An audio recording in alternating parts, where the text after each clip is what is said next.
เปิดคลิปเปิดภาพมาพอกับวันนี้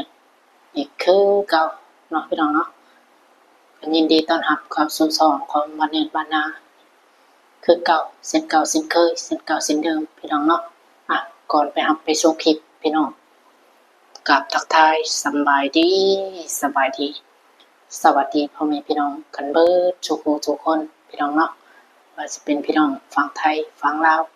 หรือทางต่างประเทศพ่อแม่พี่น้องเนาะก็ยินดีต้อนรับเข้าสู่ช่อง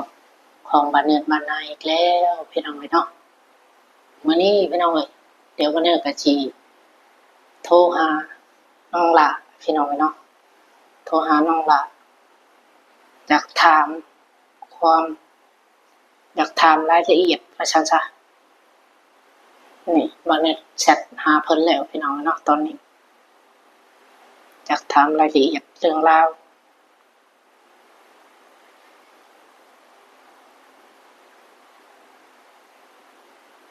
ที่ไปที่มาของเรื่องของสร้างพุทธแล้วก็ผู้ซอยพี่น้องเนาะที่ว่าเพิ่น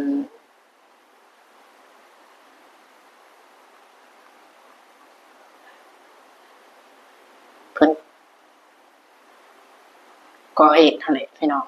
ก่อเหตุกันเรื่องหยังพี่น้องเนาะเดี๋ยวก็เนี่ยก็สิโทรหาน้องหลาแล้วก็ไปพังนำกันเนาะพี่น้องเนาะพังจากปากของน้องหลา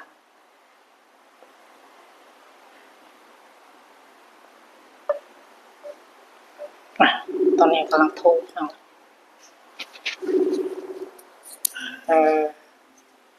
ฮัลโหลโดยสวัสดีน้องหลา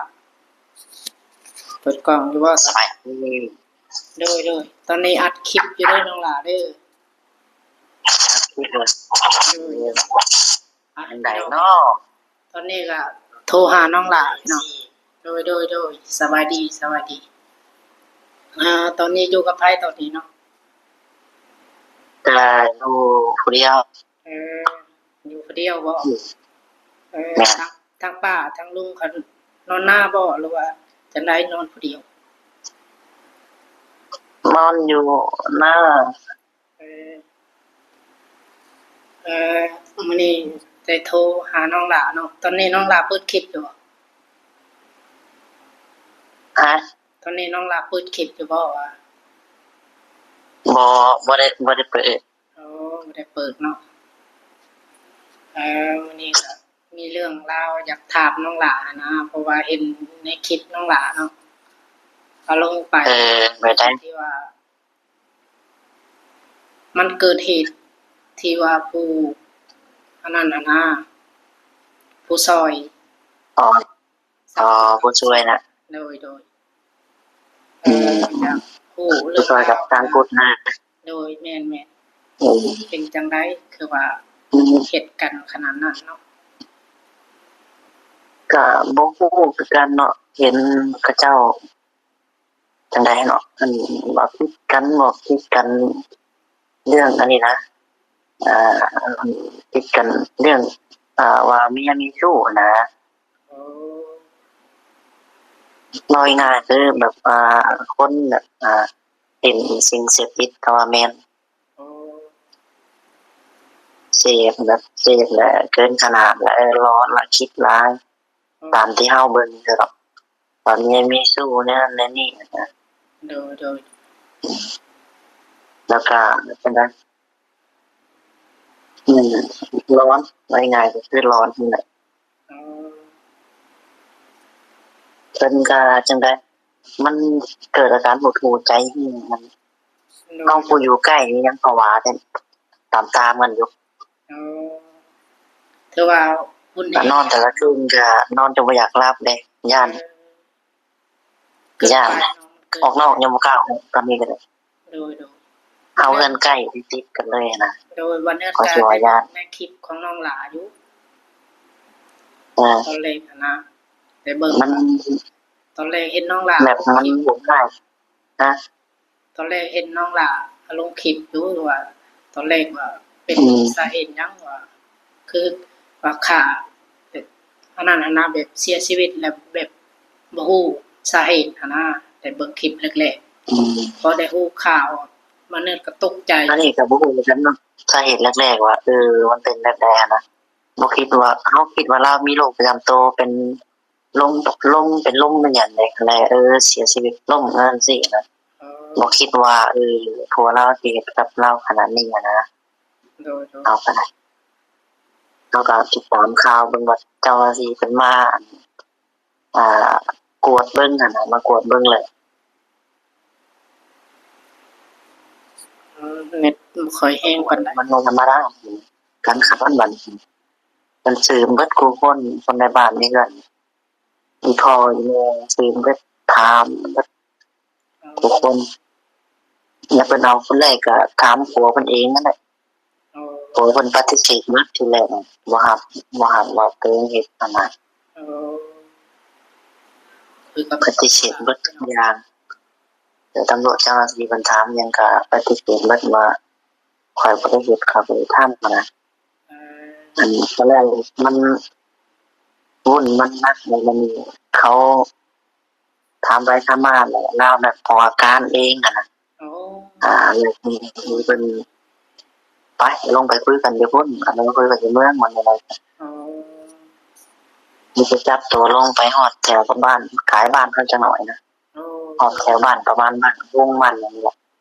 แล้วเพิ่นรับสารภาพว่าเพิ่นเฮ็ดเบิดทั้งเบิดนะแล้วนี่ก็เจ้าหน้าที่เพิ่นก็เช่าสัมภาษณ์เช่าถามคนในบ้านเฮาเนี่ยอยากถามหน่อยหนึ่งเนาะและลูกของเรานี่ซะแบบบ่าวค่ำหั่นนะแล้วก็สาวคองเนาะแบบเพิ่นไปใช้ในเพิ่นก็ตอนนั้นว่าเพิ่นเฮ็ดงานอยู่ไทยบัดนี้ไปไทยลงเฮ็ดงานอยู่ไทยเนาะเราคำก็ไปไทยสาวคองมันก็ไปไทยหมดเลยอยู่แต่ไอติมกับบ่คิมมาแล้ว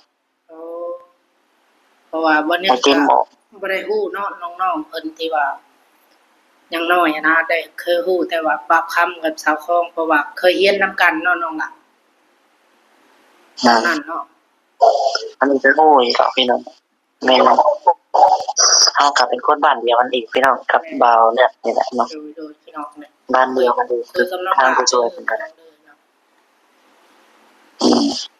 จังได้ก็ขอแสดงความเสียใจทางครอบครัวของบ่าวค่ำเนาะอันนี้ก็มันแบบบ่ดีใจเกินเฮาก็เห็นแล้วก็รับบ่ได้อะนะแม่นมันคนแฮงเกินไปแม่นวันนั้นก็ได้เบิ่งแต่ในคลิปน้องหลานแล้วเราเห็นแบบมันจังได๋โหดแฮงเลยมันการมาน้อยนั่นล่ะนี่ถ้าตั้งจะขาเมียเราโดยเบิ่งเราเฮ็ดถามเจ้าหน้าที่เพิ่นมาแล้วเจ้าหน้าที่เพิ่นก็ได้ให้ปากคำมันเพิ่นบอกเบิดสารภาพเบิดเนาะที่แรกอะนะเพิ่นเอามีดแทงก่อนนะเอามีดแทงนี่แหละขมับเลยโหดเลยเพราะเราคนขี้ลุกนะเฮาบ่อยากเว้ามันหลายอย่างช่างที่เว้าได้คนลุกเลยคนเป็นตั้งเลยแต่ว่าหุ้นแห้งขนาดมันแบบมีแต่บาดซ้อนแล้วก็เอาเนี่ยจากกระเบื้องอันจากกระเบื้องวัดแล้วก็แทงสวงอีกสวงกระแทง3หลายบอลนะสูง2บอล3บอลแล้วก็หัวแทง2บอล3บอลหัวว่าขออนุญาตมันคือเดินไปเอาผู้อยู่ไกลยังภาวะตามๆกันเบิดบ้านย่านกันแม่นเพราะว่าเฮ็ดให้คนเบิดบ้านเลยคนเฮาเอานั่นเนาะนั่นล่ะคนรอบข้างมาซะเฮ็ดให้สะเทือนคนทั้งหมู่บ้านก็ว่าได้เบิดบ้านเลยเบิดบ้านเลยสะเทือนคนใครก็ย่านมื้อแรกบ่แน่ได้เบิ่งคลิปก็ยังผู้อยู่ใกล้นี่นะก็ยังนอนบ่อยากหลับแต่เห็นคลิปคิดเท่านั้นโอ้ยก็เชิญชีวิตคือกันอยู่ไกลบ้านเนาะ คนในบ้านเขาเจ้านี่คำมาแล้วเขาเอาปิดประตูเรือนไปเรือนมันนะอย่าย่าน โดย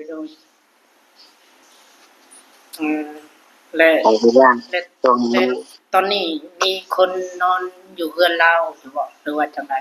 มีอยู่บ่คนนอนเนี่ย ก็มีอยู่ลูกหลานแน่นอน อ๋อ ลูกหลานนอนเขาเจ้านอนอยู่หันเบิด เนาะ กับพี่น้องเขาแหละ โอ้ เดี๋ยวพี่น้องเขาไปนอนรวมกันเพราะมันอุ่นเครื่องนั่นแหละ วันนี้ เราก็บ่ได้ไปนอนคำอายุย่านมันเองจะไม่ออกแต่แม่ห้องนอน เลยกับมื้อนี้ก็มาถามเรื่องนี้แหละแต่ก็อยากฝากช่องนำน้องหลานำนะ อืม อยากฝากให้ดันช่องให้เพราะว่า ส่วนซ่องบ่คือซ่องจังไดนะ ซื้อช่องว่าบ้านเนือนบ้านนา อ๋อบ่แน่บ่นา โดย โอเคดีนะ ทางใดก็ฝาก FC ของน้องหลาเข้าไปติดตามในเด้อน้องเนาะ ดี เพราะว่าตอนนี้ลง ทางแม่บ่เลิกเฮ็ดงานอยู่ไทยบ่ แม่นงานอยู่ไทย อืม ก็บ่ค่อยได้โทรมา เฮ็ด เรีย งาน น อยู่ไทยเฮ็ดงานหยังนะเฮ็ดงานอีหยัง เฮ็ดงานเกี่ยวกับผัก อ๋อแต่หมู่ผาบ่ แม่นผักที่ว่า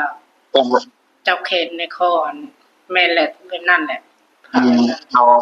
แล้ว แล้ว เขียน ให้กันอยู่เด้และให้กันให้เจ้า อืมเห็นอยู่ บ่ เจ้า ให้ เข เฮา ต อันนี้เอาเขียนมาได้ แม่นผักแบบนั้น เดี๋ยวเลยนะ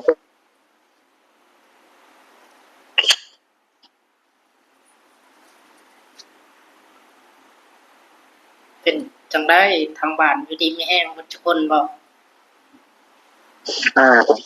ยู่ดีมีแน่อันนี้อะไรออกไปเฮ็ดงานทำได้เดือนเท่าไหร่เขาจำ โอ้บ่หลายนะประมาณบางเป็น สัญญาณบ่แห้ง เป็ด9,000นี่แหละ สัญญาณบ่แห้งสัญญาณบ่แห้งนะเน็ตรถ เน็ตบ่อยากแห้งเนาะฝนตกบ่ทางว่า ตกอยู่ชี้มือหามือผมตกเรียนติดนะ มีติดเลยเนาะ เอาของเฮ็ดเวียกต่อบ่ได้ชี้มือหามือติด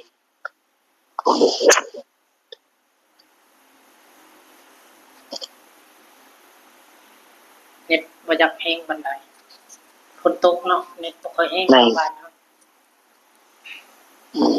นั่งอยู่ห้องนี่ก็หาเขามาตลอดมันหยุดเด้มื้อนี้บ่ได้ อยู่กับผม อยู่กับเมีย อยู่กับผม อยู่กับเมียอ๋อ นั่งอัดคลิปอยู่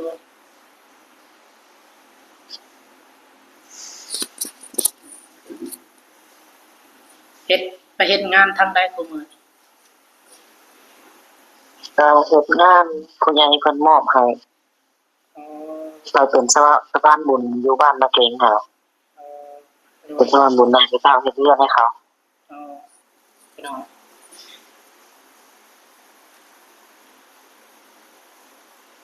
คุยกับน้องหลาถามเรื่องราวพี่น้องอยากคู่กันนะเนาะอ่ะโอเคเนาะพี่น้องเนาะก็สำหรับคลิปนี้ก็สิมีประมาณนี้เนาะน้องหลาเนาะ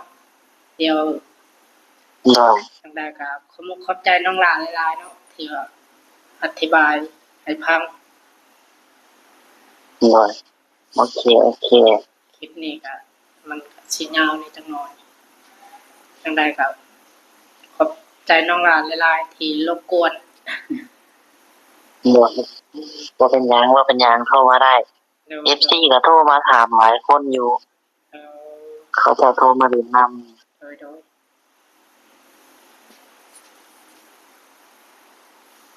โอเค เป็นจังได้ดำให้ดำหน้าแล้วแหละบ่ แล้วแหละ เออใคร แล้ว ไม่ แต่โดนแล้ว ใครไม่เด้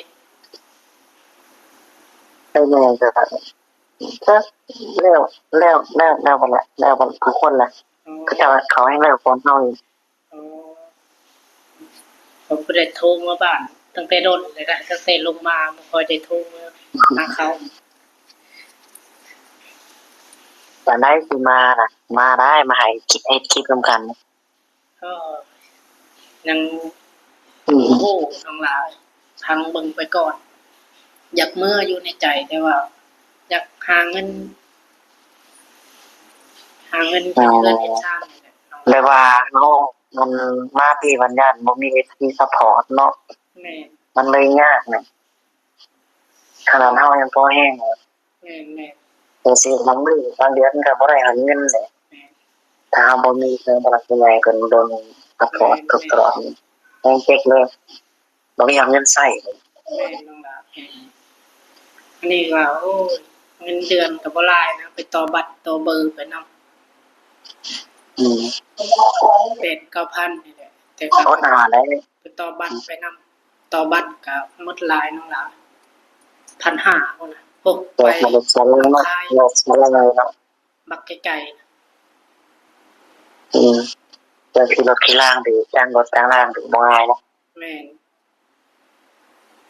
นั่นอยู่ไทยก็คืออยู่ไทยก็คือกันเนาะ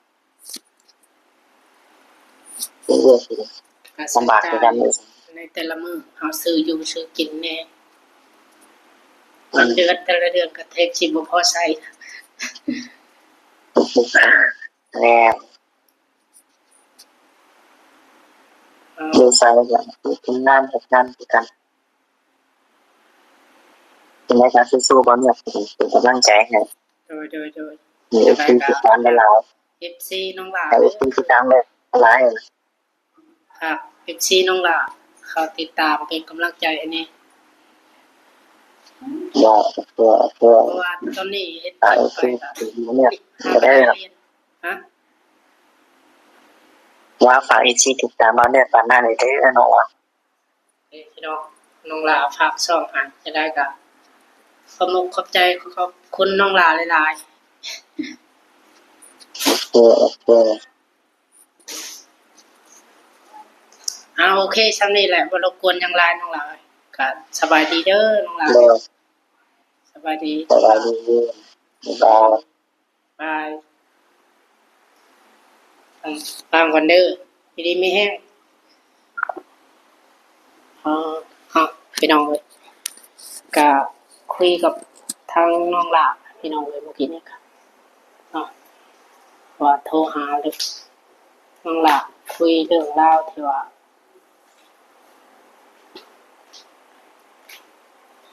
อยากรู้เรื่องที่ว่ามันเกิดเหตุอยู่ทางบ้านนั่นแหละพี่น้องเลยเนาะ